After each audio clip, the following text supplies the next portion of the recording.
Hello, friends, and welcome to our SBT Sunday teachings. My name is Venerable Tarpa. We haven't done one of these for a while, huh? While I was away in LA, I had no place that I could do a Zoom call, so we postponed them. And today we're back, and we're going to talk about my time in LA. We're titling this teaching Westcoast Dharma, but it's much more about my experience of LA and West Coast Dharma.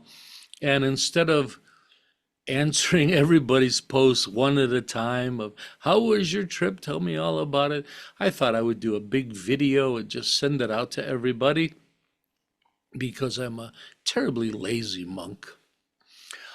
Anyways, I'm going to share what I did. I starting in December, I spent a month in Los Angeles with the aim of setting up a presence for SBT. Um, I always knew it wouldn't be necessarily a center, but I was hoping to just create a presence, maybe teach meditation in some community centers, things like that, and just get a feel for LA and set some physical thing up because we're basically an online organization. Before I get into it all, I would like to share a disclaimer in that uh, my experience was limited. I was there for a month. Now that gives you a pretty good amount of time to get used to a place, but it is still fairly limited. And I'm titling this West Coast Dharma, but of course I was only in LA. I did spend some time many years ago in North California, but I didn't really. I wasn't in the cities. I was in a Buddhist retreat center the whole time I was there. So, nevertheless, that too, I'm going to have a fairly small view of West Coast Dharma because that would include also Seattle and Oregon. Um, all in all, well, let's just start with saying it was an intense experience, an intense month. As all of you know, I was keeping everybody posted, and I went out with very little money in my pocket. Thanks to an incredibly generous Sangha, I was able to stay for a month. And thanks to everybody who helped. I couldn't believe the generosity. And it made me feel well looked after. And I was able to really get to the things that I wanted to. All in all, after the event, I am deeming it an incredible experience, um, both as a teacher and a Dharma practitioner. I um, I gained great insight and understanding of human suffering. It's an intense place, LA, as well as great insight into the human condition itself. Um, LA is an extraordinary place, and it's a place of amazing diversity. I think that that's the thing that struck me the most. Diversity in every aspect, diversity in people and communities, in wealth and poverty, in needs versus desires, and especially in attitudes and styles. You'd be walking down the street and look over, and there's a Rolls Royce rolling right past people living in garbage bags. It was just the diversity was just extraordinary. Um, Probably like no place in America, or maybe New York City would be the same. A place of both great potential, with people all coming there to become great actors and musicians, and a lot of them succeeding. So the potential is so clear. Uh, everybody's writing a screenplay, but also I was almost overwhelmed by the great despair. And maybe they have a relationship, maybe they're hinged, the idea of great potential, or let's say great aspirations and great despair, because of course many people don't succeed in their aspirations. You could say it's a place of great hope and great hopelessness, uh, and containing the full spectrum of humanity. And an example of that, um, many of you know, as you were following me, one of the biggest hurdles when I arrived was trying to find housing. And so I knew about this going in. My friends told me about it. They told me about the lack of housing and the cost of housing, but nowhere near as challenging as I thought than it really was. That to rent um, to rent a bedroom in someone's home, a single room, could be $1,500 or $2,000 a month. Something more affordable, like $500, could buy you a single bed in a bedroom with four strangers sleeping in it, in bunk beds. $500 for a single bed. And then even the hotel rooms, even a sleazy little motel on a corner could be $150. That's probably the cheapest. So probably Holiday Inns. I didn't check them. I knew they were out of my price range, but they must have been hundreds of dollars a night just to rent one of those. So I predominantly stayed in the cheapest I could find, which were hostels. And I've stayed at hostels all over the world through my travels, so that's nothing new, except they get harder as you get older, probably because of all the sounds the body produces when you're an old man and you snoring and you feel bad about the people you're staying with. But I also forgot about the amazing people you meet, and that was really cool. And I feel like now that anytime I travel, I'd rather stay in a hostel than ever in a hotel. And I met so many interesting people, and people that were interested in Dharma. I was in my robes.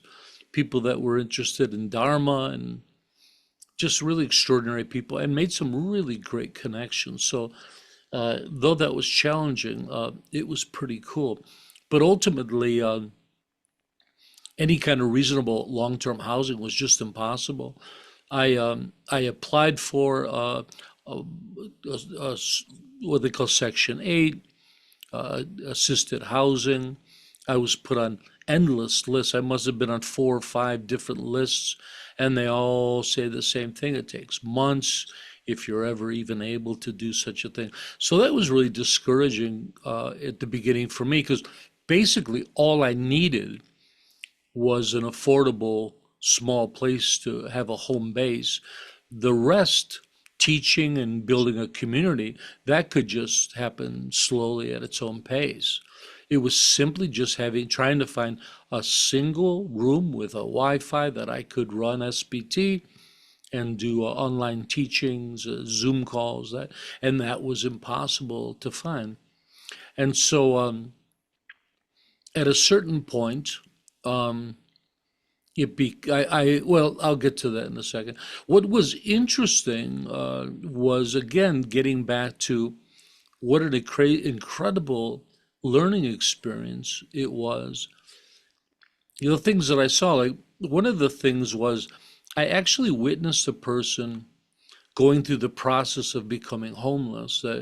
It was a nice gentleman in one of the hostels, clean cut, intelligent, good speaker. And he was slowly running out of money, and at some point it got so bad that he shared with me, well, today I got to find where on the street I'm going to sleep. And I was kind of surprised by that. and and he starts going into detail about, well, two places over at the front of the building between two trash cans, there's a spot that looks safe. There's a light there. I don't think anybody will bother me. And he started talking about, he could eat by the stuff that's being handed out, uh, to save money, because I wasn't sure in the beginning how much money, how long my money would last, even with all of you being so generous. So I tried to spend very little. So I was eating handed out food on the street and standing in line with all the homeless people in my bright, shiny red robes. That was an incredible experience, very humbling. And I was both alarmed by the despair, and I was also touched by the generosity and care of the people that were there. There were church groups that would come down and hand out Subway sandwiches to everybody. And so, in the midst of all the despair, there's beautiful hope for all the people that were trying to make a difference. People coming down with just a box of sandwiches and walking down the boardwalk, handing them out to people or checking how they were. And the homeless taking care of each other was quite beautiful. So it was such a rich experience in every aspect. And as you can imagine, it could be quite overwhelming. Um, and so Oh, but so for the homeless person, I gave them some money so they could at least stay a couple more nights at the hostel, and then a family member finally stepped in and got them off the street temporarily. But that was something to actually witness the process of somebody sliding down into that, and especially the homeless population. You realize it's talk about diversity. I mean, there's so many stories. Some people are there because of substance abuse, alcohol. Some people are there, many are there because of mental illness. Some people are there just out of bad circumstances. And yet there's other people that choose to be there because they like the freedom. Like some of the surfers and skateboarders, they actually consciously choose to just live completely free of everything. And boy, they couldn't be happier. And they sleep in the skate park, and they surf all morning and skateboard, and they've just decided that as their lifestyle. So in a sense, they're renunciants, like a lot of us. So I could go on and on, write a whole book about it, but a lot of goodwill on the streets and a lot of dangers. Some could be dangerous, and Los Angeles every corner seemed to have an angry person screaming out at the world, literally yelling at the top of their lungs, swearing at buses going by or yelling at people. Yeah, a lot of diversity. So let's talk a little bit about the West Coast Dharma. So again, the same disclaimer that I was only there for a month. I did do a pretty good job of getting around to all the various temples and centers and things like that. When I first arrived, probably for the first 3 weeks, I was really working. I had, not having a car and having to take public transportation and everything, which was really excellent, but still time consuming. So I got a lot of walking and a lot of bus riding in, but I did make it across the city to see a lot of what was there.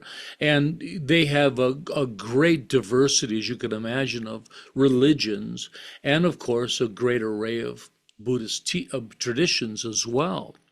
Um, Many of the Buddhist temples there cater to primarily ancestral congregations, right? So they might have a Japanese temple that's there, built by immigrants and serving the Japanese American community, which are open to everyone, but nevertheless connecting them to them, like from my sake as a teacher, that could be difficult, as you can imagine. Um, and then there was a whole slew of others that were sharing more modern presentations. Excuse me. Some of the big ones I visited, there's one called Inside LA, and this is one of the hallmark insight groups. So insight is a practice, of course. It's literally means in of Vipassana, but it's also a tradition.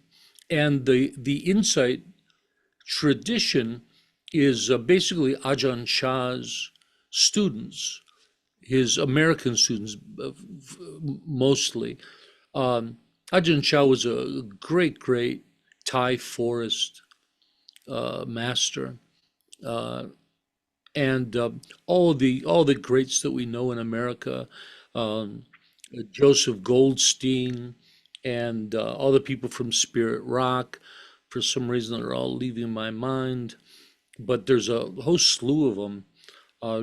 Jack Cornfield and others. They all make up this insight tradition, and they actually they they manage all the teachers in that tradition. So you have to go through teaching classes and things like that to go through their curriculum. Um, Inside LA was created. Joseph Goldstein is considered to be the creator of the Insight movement in America. His wife started this one particularly in LA.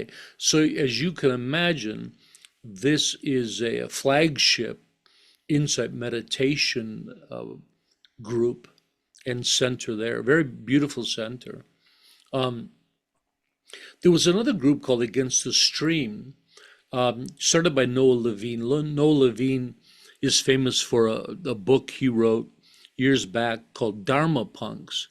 Noah Levine dealt with a lot of substance abuse, and so their focus primarily is on Dharma recovery. So it's kind of an alternative to AA for uh, for all kinds of addiction problems. Um, and they're all punkers, so you can imagine inner city punkers. It was quite a crowd, everyone covered in tattoos, and but actually they were the friendliest of all the groups. They were just wonderful. I made some friends there. There was also traditional Tibetan Sakya um, center. Sadly, the Gelug Center that was there closed down. There's a Shambhala Center there, which is Tibetan Buddhism. They also really downsized, and which is what we're going to talk about today. That all the centers there, all the Buddhist centers there, really seem to be dwindling down, uh, and the attendance was quite meager. The one group that was seemed alive and well was a Hindu group called the Self-Realization Fellowship, the SRF. And as some of you might have read the book Autobiography of a Yogi, it was started by Paramahasana Yogananda, if I pronounced that correct. It was a huge, literally a huge book. It was so thick, but it was a huge seller, probably in the 70s. He's often touted as being the first guru to America. I think it was at the end of the 1800s. Is that right? Does it go back that far? I think so. It was very early in America for Eastern spirituality, far before the Buddhas and everything else. And he really made an impact. They had a thriving community, and in events, they might have 100 people show up, but um, but not a Buddhist group. And so what I experienced with a lot of the Buddhist group, which is kind of natural for Buddhist groups, is that they're quite sectarian in nature. Um, when I would when I would go, I wouldn't necessarily directly ask for help because that's not something monks do, but you make your situation obvious, and I would say that, oh, I'm a wandering monk, and I'm thinking about starting a project here, and But the kind of assistance I would get would be them looking up on their phones where the Tibetan Gelug places were. So the assistance I get would be pretty much, oh, here's where your place is, go over there, right? Instead of, Against the Stream was a little bit more generous. Or a lot more generous. They donated the proceeds to one of their events to me, which was a couple $100, and they took me out to dinner to a taco burrito truck that they all love. It was unbelievable, delicious. So, anyways, yeah, Buddhism has a problem with sectarian, especially with monastics. You know, the monastics don't like to help other monastics of different traditions. And plus, as you can imagine, with the housing problems and everything else, places I think they're limited to how much they can help. And also, as we talked about, being a place of desperation, there's so many people in need. I think you get quite numb to it. I can imagine how many spiritual people pass through, and you just, I think, might be kind of difficult to help.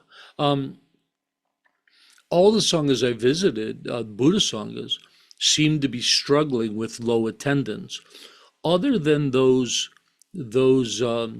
more ancestral, with ancestral congregations, they had a nice turnout. Clearly, they bond through the culture, right? Their culture of it. But as far as especially Western congregations, everybody was really struggling. Even these flagship centers like inside LA, I went to their main Sunday class. They probably only had 10 or 12 people in audience, and they had maybe the same on Zoom. Most of the sanghas were relying on Zoom. Probably most three-fourths of their programs were on Zoom, and the others were all hybrid classes. Hybrid meaning both in person and on Zoom. And so, seeing the nature of the Dharma there was kind of sad. You know, I assumed with the population that it would be thriving. Though I did learn, Noah Levine from Against the Stream told me, that he said, oh, in the old days, there was never Dharma really in LA. They used to call it a Dharma desert. They said the real Dharma has always been in San Francisco.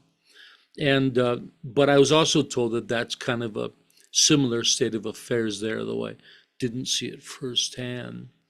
So that was another great insight for me, is to seeing the nature of the Dharma. Um, I also saw things like, you know, my goal was to start a presence, and I had the idea, well, let's pick a big city with a lot of population, and that would nurture a sangha. We literally, the more people in a city, the more resources we have to build. Um, but I also saw in these sanghas just the difficulty of managing a center, especially in an urban environment.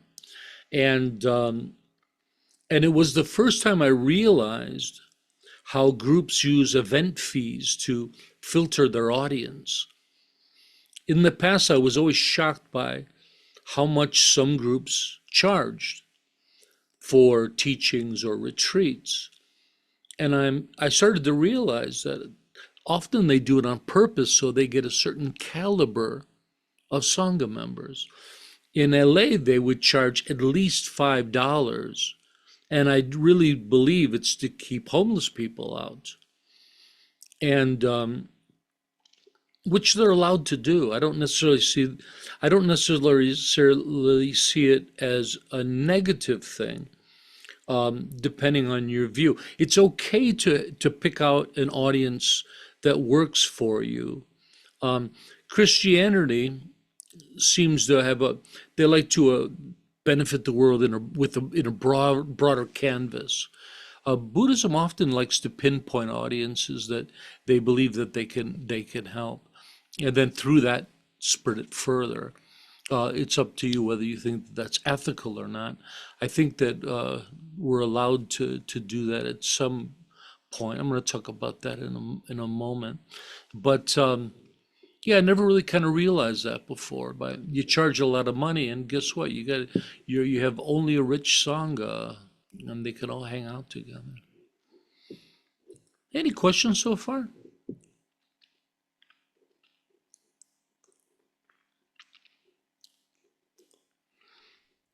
Oh, Drukpa, thank you. Drukpa believes with Swami Vivekananda. Is that who wrote Autobiography of a Yogi? I don't think that's correct. That was Paramahansa Yogananda. That was in around World War II, or between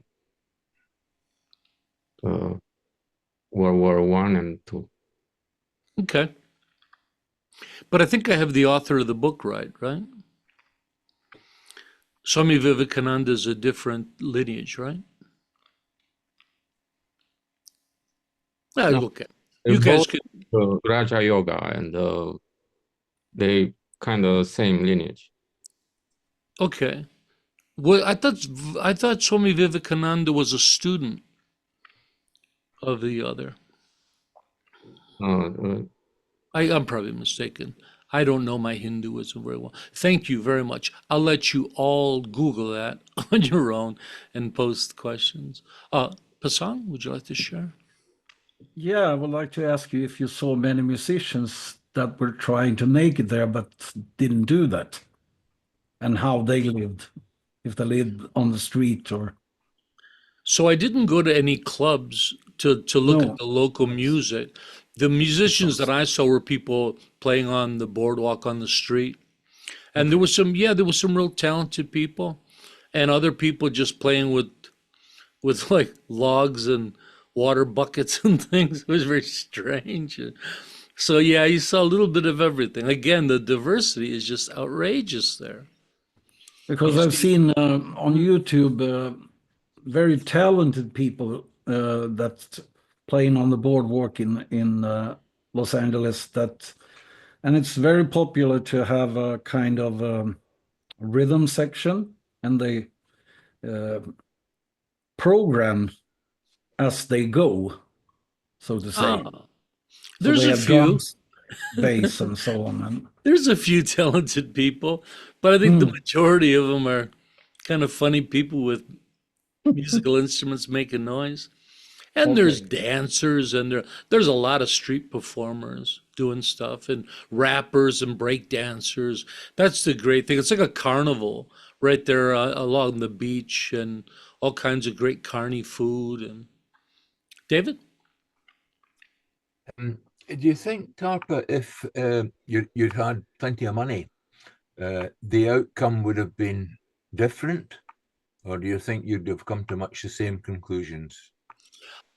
Again, it was really, it all hinged on just finding a permanent room that was adequate for me to do my work. That's the only thing I lacked. I couldn't even find space at a coffee shop somewhere that was quiet enough to do Zoom calls with you guys.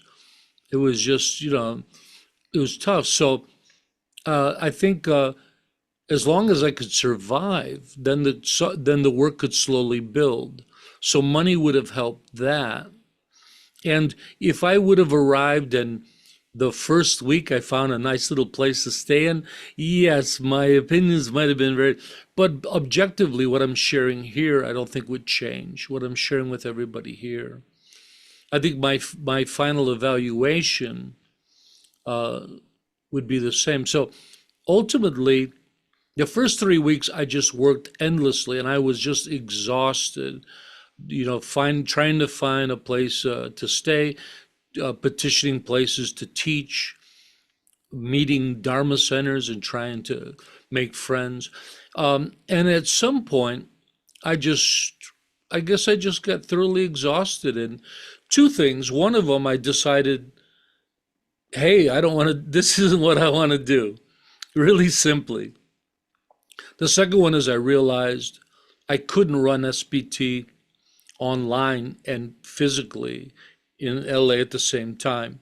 Just way too much work. And then lastly, I just decided that it wasn't the environment or audience that I really wanted to teach to. So so ultimately, it wasn't so. Somebody asked me if I was disappointed because I wasn't able to fulfill my aim, and I thought maybe just a little part of me, but not really. In the end, I was really happy to have this incredible experience. One Sangha member, Brad, uh, he uh, he flew me there and flew me out on his airline miles. So I got a free flight there with the generosity of the Sangha. Basically, I stayed for free so I had this 1 month experience in LA. It was on my bucket list. I'd never been there before. Um, Another thing on my bucket list that was really big was to experience Buddhism on the West Coast and in a liberal place. So far, I've been in America, just in conservative states. So all the way around, just a big win. Um, if I could, oh, you know, what's funny was so 3 weeks I worked my tail off and was just getting exhausted. And when I made up my mind that this wasn't what I wanted to do, or at least not now, and I decided to let it all go and become a tourist, I had a blast. So I was a tourist my last week there.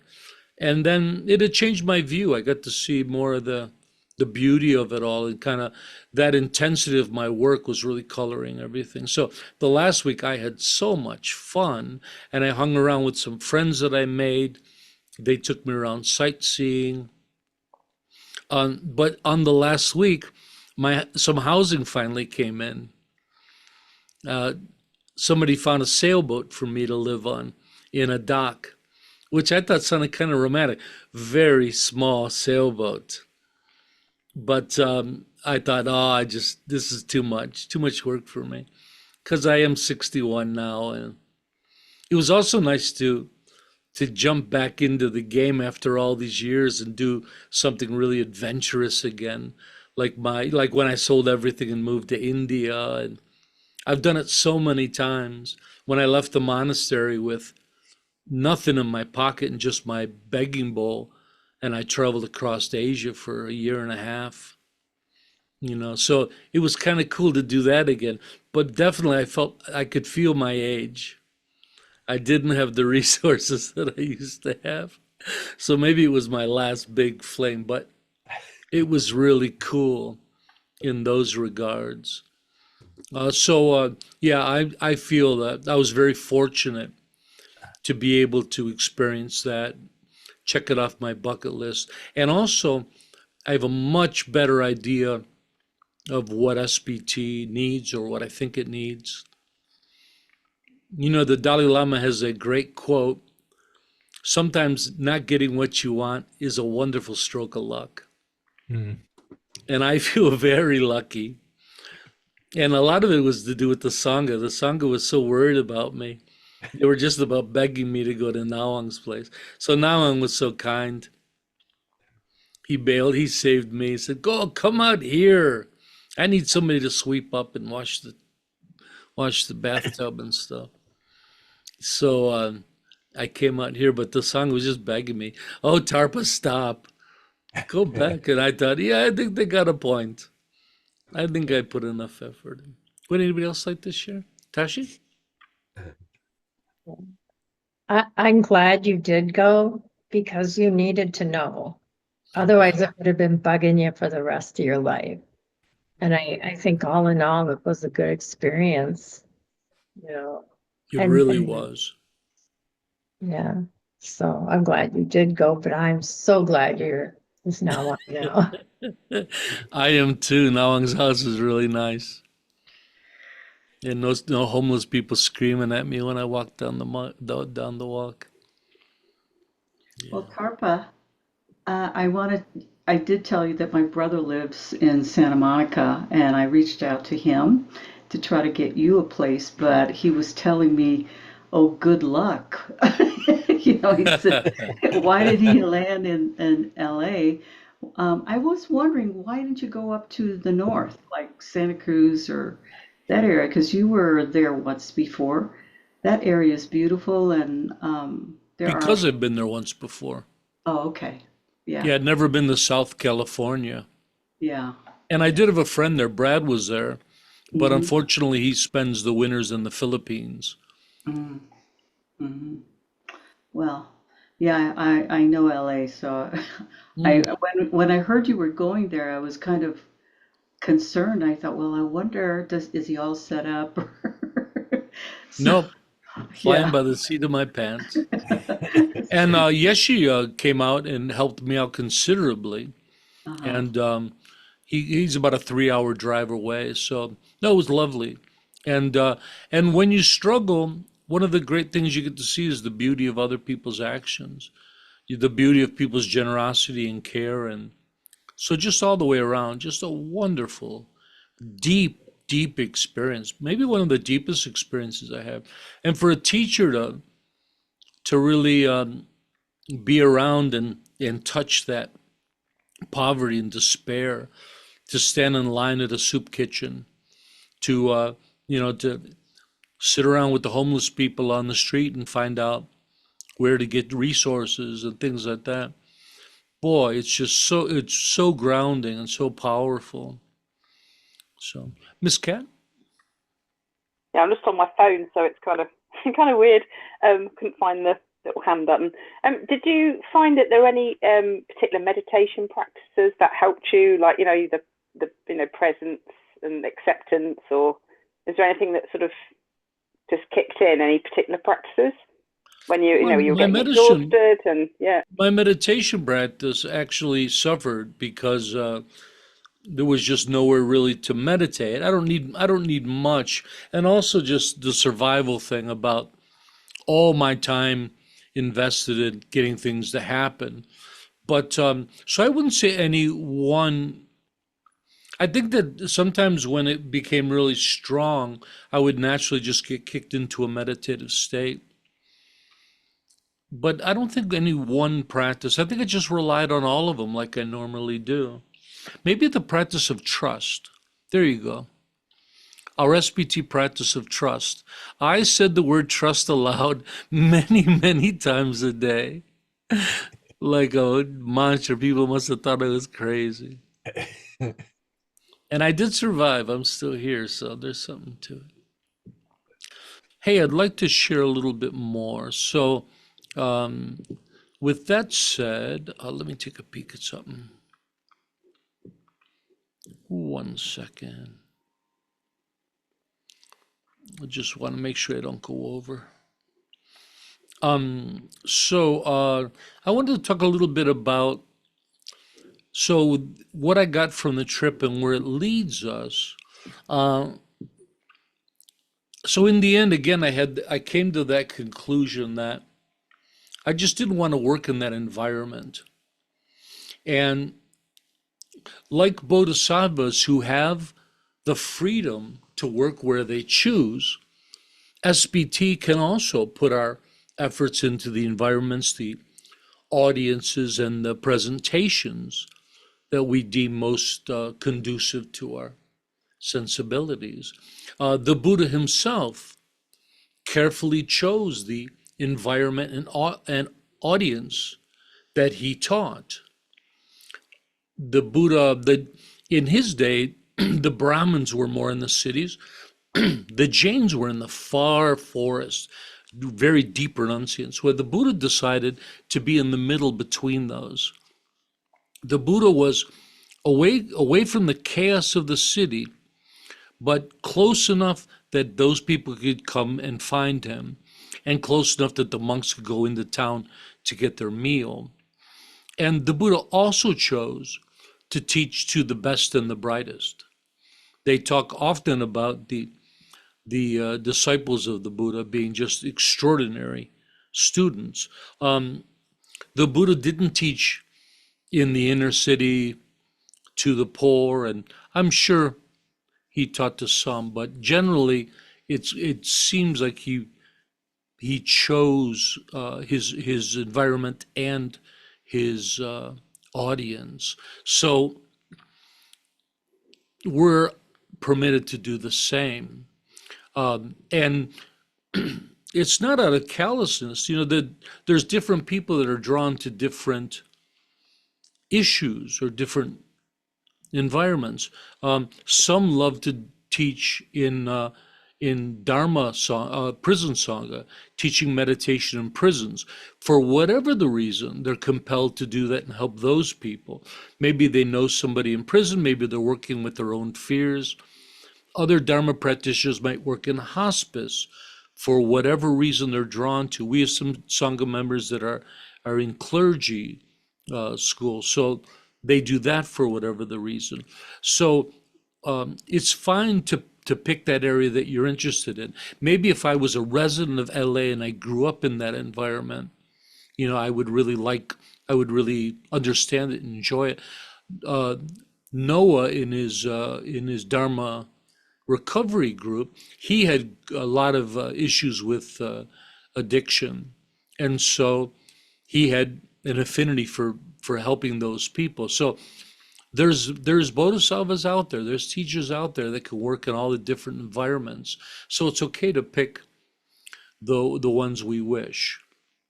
There's nothing wrong with that. So what I took away was I really like I guess I have a much, much greater appreciation for what SBT is as it is. What we've developed so far, the audience of our Sangha, the magnificent, wonderful audience we have here, the members, right?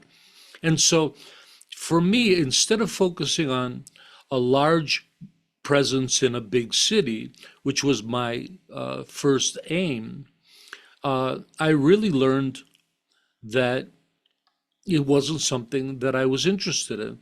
Now, that could happen in the future, and it could come about naturally on its own. There could be an SBT local Sangha in LA, and they can grow their own city.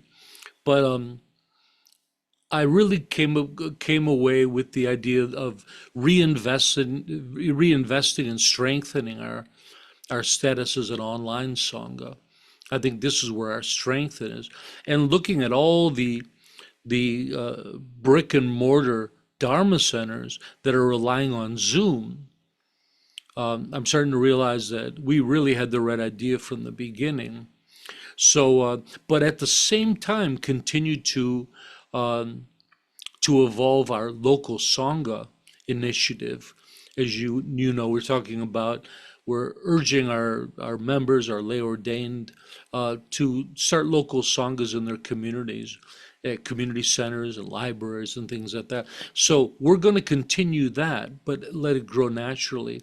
And we have plans to start that right here in Indiana. Me and Nawang have been talking about it. So that's not stopping. Okay, any questions? What do you guys think about this direction for SBT? Yeah, the greatest thing about the trip was realizing how great home is. I feel like I'm in the Wizard of Oz, clicking my ruby red slippers and saying there's no place like SBT Online Sangha. Please take me back. I'm not sure who's the Scarecrow and Tin Man in this group. I guess I'm Dorothy, and I'm not sure who Toto is. But yeah, that was the big takeaway. Yeah, pretty cool. Oh, I've gabbed on enough. So anyways, I hope that answers everybody's questions. So a great experience for SBT, because I have a lot more insight now into, let alone American Dharma, but all these centers and things like that. So for me, the big put, let's do what we're doing now. We've been doing it well. I'd like to just reinvest ourselves. And that requires some help. So, and I know we've all been doing a lot, but again, it gets tiring, right? Our volunteers slowly run out of steam. So I'd like to challenge everybody in the new year. We could use some volunteers. And the volunteers, we could use people just posting on Facebook, helping with these little things. We had a project a while. We were going to do a newsletter. We have some great ideas in the pipeline, but we really could use some help and some good cat. We'd love to have you. And we could really use some energy and to reinvigorate that base. I'm committed to it, and I just need some people to be committed to it with me. And yeah, let's really help some folks in the world, right? Sounds exciting. Okay. Hey, our next event is going to be in a half an hour. It's our purification ceremony. And can't wait to do that. And I guess that's about it. Thanks everybody for listening. Why don't we end today's teaching with our affirmation, our altruistic affirmation. May all be healthy, may all be prosperous, may all be well, may all be present, free of past regret and future worry. May all abide in constant appreciation, which is the source of great joy and contentment. May all realize their true nature and the true nature reality, which is awakening. Thanks for coming, everybody. Remember that the SBT community was created for one purpose, to support you, the practitioner. See everybody back here in a half an hour. Everybody's welcome to come. Bye-bye, friends. Thank you. Bye-bye.